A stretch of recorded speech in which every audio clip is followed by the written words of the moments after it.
என்ன பாக்குறீங்க? இன்னைக்கு இந்த விவசாய நிலத்துக்கெல்லாம் கிடைக்கிற சலுகை கொஞ்சம் கொஞ்சமா நிக்க ஆரம்பிக்கும். அன்னைக்கு விவசாயம் பண்ற எல்லா விவசாயம் பண்றதை கொஞ்சம் கொஞ்சமா நிறுத்த ஆரம்பிப்பான். அன்னைக்குதான் இதுதான் சான்ஸ் சொல்லிட்டு ஒரு நாளைக்கு பல கோடி சம்பாதிக்கிற கார்பரேட்காரன் இந்த விவசாயம் பண்ண உள்ள வருவான். அவன் வச்சுக்கிற பணத்தை வச்சு பல ஆயிரம் ஏக்கர் நிலத்தை வாங்குவான். அந்த நிலத்துக்கு வேலை செய்யறதுக்கு இன்டர்வியூ வச்சு ஆளை தேர்ந்தெடுப்பான்.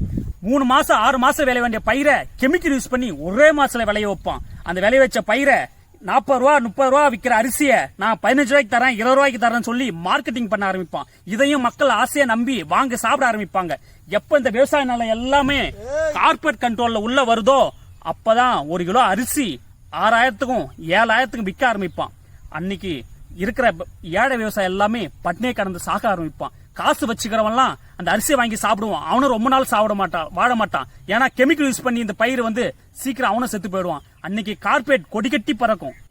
என்ன கஷ்டம் வந்தாலும் என்ன துன்பம் வந்தாலும் நெஞ்ச நிமித்தி மற்றவங்களுக்கு முன்னுதாரணமா வாழ்றதை விட்டுட்டு கோழத்தனமா தற்கொலை பண்ணிட்டு செத்து போன கூத்தாடி இன்னைக்கு ஸ்டேட்டஸா வச்சு கொண்டாடுற தரங்கட்ட சமுதாயத்துல வாழ்ந்துட்டு இருக்க நாமும் இன்னைக்கு டெல்லியில விவசாயத்துக்காக போராடி இருக்க மக்களை நினைக்க மறந்து போயிட்டோம்.